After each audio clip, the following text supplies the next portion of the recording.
Praise the Lord. போன பதிவிலே மகா உபத்திரவ காலத்தை குறித்தும் அந்த உபத்திரவ காலத்தில் இயேசு கிறிஸ்துவை சொந்த இரட்சகராக ஏற்றுக்கொள்ளாத அனைவரும் நியாயம் தீர்க்கப்படுவார்கள் என்பதை குறித்தும் பார்த்தோம். இன்று ஆண்டவராகிய இயேசு கிறிஸ்து அந்த மகா உபத்திரவத்தையும் பூமியின் மேல் வரும் நியாய தீர்ப்பை குறித்தும் என்ன சொல்லியிருக்கிறார் என்பதை பார்ப்போம். மத்தேயு 24வது அதிகாரத்தில் ஆண்டவராகிய இயேசு கிறிஸ்து அவருடைய வருகை குறித்தும் அவருடைய வருகைக்கு முன்னதாக என்னெல்லாம் நடக்கும் என்பதை குறித்தும் சொல்லியிருக்கிறார். மத்தேயு 24வது அதிகாரம் 37, 38, 39 வசனங்களில் நோவா காலத்தில் எப்படி நடந்ததோ அப்படியே மனுஷகுமாரன் வருங்காலத்திலும் நடக்கும் என்று சொல்லியிருக்கிறார். சரி, நோவா காலத்தில் என்ன நடந்தது என்பதை பார்ப்போம். அன்றைக்கு பாவம் பெருகி இருந்தது, இன்றைக்கும் பாவம் பெருகி இருக்கிறது. அன்று பூமிக்கு நியாய தீர்ப்பு வருவதற்கு முன்பதாக நோவா குடும்பம் காப்பாற்றப்பட்டது.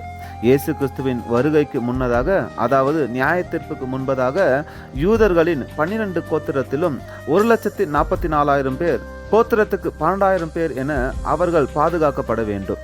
அன்று ஜல பிரளயத்தில் நோவா குடும்பத்தை தவிர அனைவரும் அழிந்து போனார்கள்.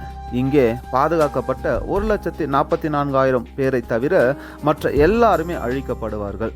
அன்று ஜலப்பிரளயம் வந்து வாரிக்கொண்டு போகும் வரைக்கும் அவர்கள் உணர்வில்லாது இருந்தார்கள்.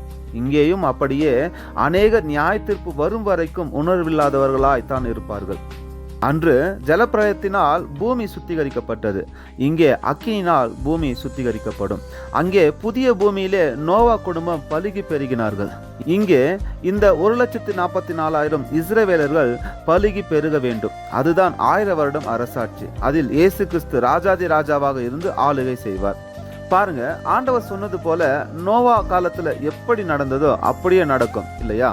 அதே போலதான் நோவா பேழைக்குள் போவதற்கு முன்னதாக ஏனோக்கு தேவனோடு சஞ்சரித்து எடுத்து கொள்ளப்பட்டார். அப்படியே இங்கே இந்த நியாய தீர்ப்புக்கு முன்பதாக இயேசுவை விசுவாசித்து அவரால் ரட்சிக்கப்பட்ட சபையாக நாம் அனைவரும் 2வது வருகைக்கு முன்னதாக எடுத்து கொள்ளப்படுவோம். மணவாட்டியாகிய நாம மணவாளனோடு சேர்ந்து ஆளுகை செய்வோம்.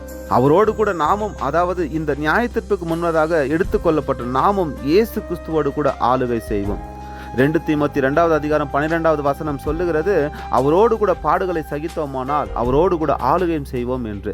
வெளிப்படுத்தின விசேஷம் 3வது அதிகாரம் 21வது வசனத்தில் ஆண்டவராகிய இயேசு கிறிஸ்து சொல்லி இருக்கிறார், நான் ஜெயங்கொண்டு என் பிதாவினுடைய சிங்காசனத்தில் அவரோடு கூட உட்கார்ந்தது போல ஜெயங்கொள்ளுகிறவன் எவனோ அவனும் என்னுடைய சிங்காசனத்தில் என்னோடு கூட உட்காரும்படி அருள் செய்வேன் என்று.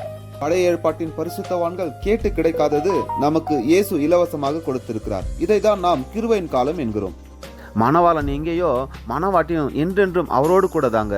மணவாட்டி சபையாகிய நமக்கு தேவன் கொடுத்திருக்கிற விசேஷித்த கிருபையை நினைத்து தேவனை என்றென்றும் துதிப்போமாக. ஆமேன்.